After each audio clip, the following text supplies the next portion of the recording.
આજે તો જોયા જંગલમાં અમે સિંહ।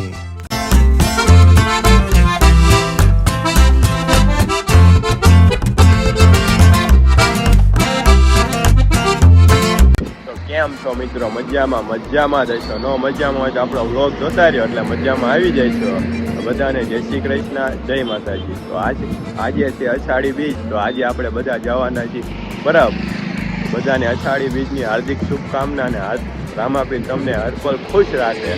તો આપણે અત્યારે પહોંચી ગયા છીએ ગોંડલ। તો હવે આ ગોંડલ વટી ગયા તો હવે બધા આપ જાવી છીએ। આ જો રસ્તો છે, અહીંયા અમારા માણસો બધા ચશ્મા લેવા ઊભા રહ્યા છે।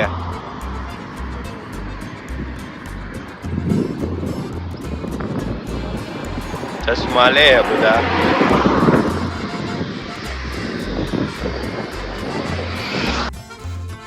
તો રસ્તામાં હાલતા થયા તો ચાલુ વરસાદ થઈ ગયો ને વરસાદ ચાલુ થઈ ગયો તો અમે બધા એક દુકાને ઊભા રહી ગયા। તમે જો કેવો વરસાદ આવી રહ્યો છે। વરસાદ રહેતા અમે પોગી ગયા હતા ખોડલધામ કાગવડના બોર્ડે। તો હવે આપણે ખોડલધામ પોગવા આવ્યા છીએ। તમે ખાલી આ નજારો જો કેવો નજારો છે। ચાલુ વરસાદે અમે નીકળી ગયા હતા અહીંથી।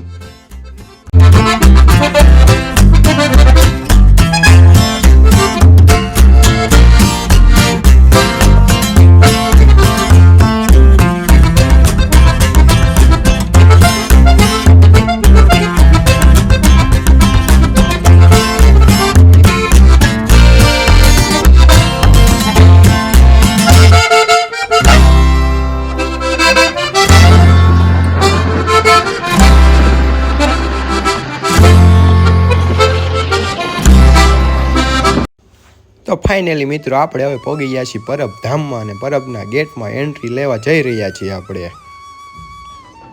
પરબ પહોંચતા અહીં તમે જોવો લોકો કેવા મજાના રાસ ગરબા રમી રહ્યા છે અને ભવ્ય શોભાયાત્રા પણ કાઢવામાં આવી હતી। તો તમે પણ શોભાયાત્રાના દર્શન કરો।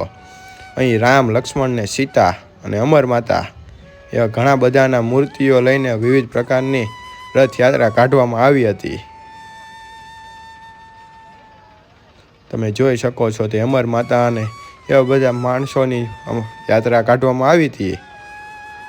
હવે અહીંયા જો સિપાહીઓ પણ આવી ગયા છે। તમે જુઓ સિપાહીઓએ આતંકવાદીને પકડાયો। તમે જોઈ શકો છો। તમે માણા જોવો તો ગાંડું માણા હતું। અષાઢી બીજે પરબ જેટલું માણા હોય ને એટલું ક્યાંય મંદિરે માણા ન હોય। અષાઢી બીજનું પરબમાં ખૂબ જ મહત્વ છે। તમે લોકો ખાલી ટ્રાફિક જોવો, અહીંયા ટ્રાફિક એટલે ટ્રાફિક છે। તમને જો સામે દેખાય ત્યાં કરશનદાસ બાપુ પણ આવી રહ્યા છે। તો તમે કરશનદાસ બાપુના દર્શન પણ કરી શકો છો। તો કરશનદાસ બાપુના દર્શન કરી શકો। હવે આપણે અહીંથી આગળ વધીએ તો આપણે પહોંચી ગયા હતા પરબધામના મંદિરે। તો ચાલો હવે આપણે મંદિરમાં અંદર જઈને હવે દર્શન કરીશું। અત્યારે ટ્રાફિક નથી વરસાદના કારણે, બાકી અહીંયા ટ્રાફિક ખૂબ જ અને ખૂબ ટ્રાફિક હોય છે। આજ ટ્રાફિક નથી ઠામુકો, અમારો દર્શનમાં વહેલો વારો આવી જાય છે। તમે મસ્ત મજાના દર્શન કરી લેવી। તમે બહારનો નજારો જો, અહીંયા બહાર ફુવારા પણ રાખેલા છે। તમે આ મંદિરના દ્રશ્ય જોવો। હવે કાંઈ ન ઘટે એવું વાતાવરણ છે આજ તો। કેટલું માણાનું ભીડ હમણાં થઈ જાય છે, તમને દેખાડું। મંદિરમાં વિડીયોગ્રાફીનું અલાઉ નહોતું, નકર તમને મંદિરના અંદરના પણ દર્શન કરાવે। તો આપણે દર્શન કરી લીધા છે ને તમારા ભાગના પણ આપણે દર્શન કરી લીધા છે। તો હવે આપણે આવી ગયા છીએ પરબની બજારમાં। આજે પરબમાં ખૂબ મોટો મેળો પણ ભરાય છે। તો આપણે પરબની બજારમાં આવ્યા છીએ મેળાની મોજ કરવા। તો મેળામાં તમે આવો તો તમને અવનવી આઈટમો લેવાની મન થઈ જાય એવી બજાર છે। અમે તો બધા મિત્રો નીકળી ગયા હતા બજારમાં, કંઈક ગમે તો વસ્તુ લઈશું, બાકી રખડીને પાછા આવતા રહીશું। તો તમે જુઓ કેવી મસ્ત મજાની બજાર છે આજ।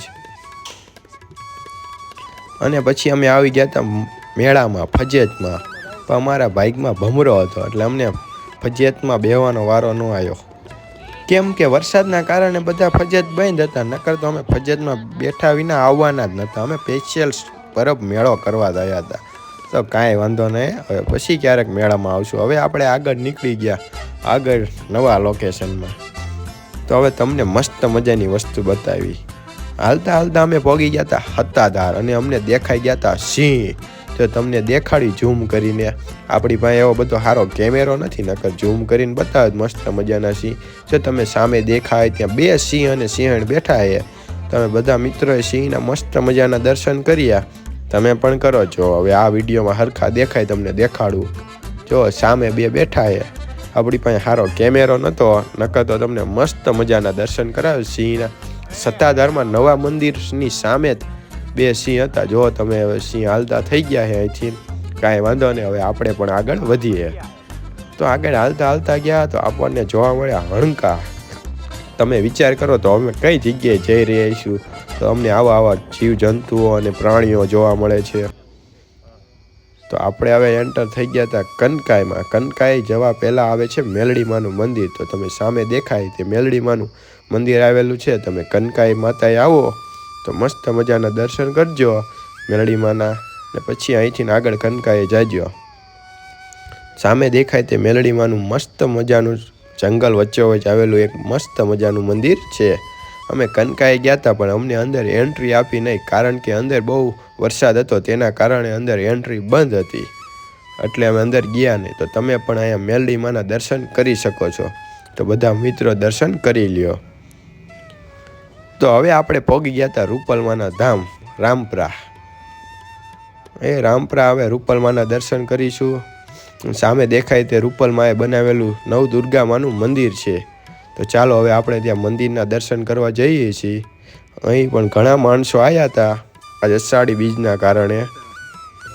અહીં તમને રહેવા માટેની સુવિધા પણ મળી શકે છે. જો તમે અહીંયા રોકાવા માંગતા હો તો અહીં તમે આવીને રોકાઈ શકો છો અને રૂપલમાના દર્શન કરી શકો છો.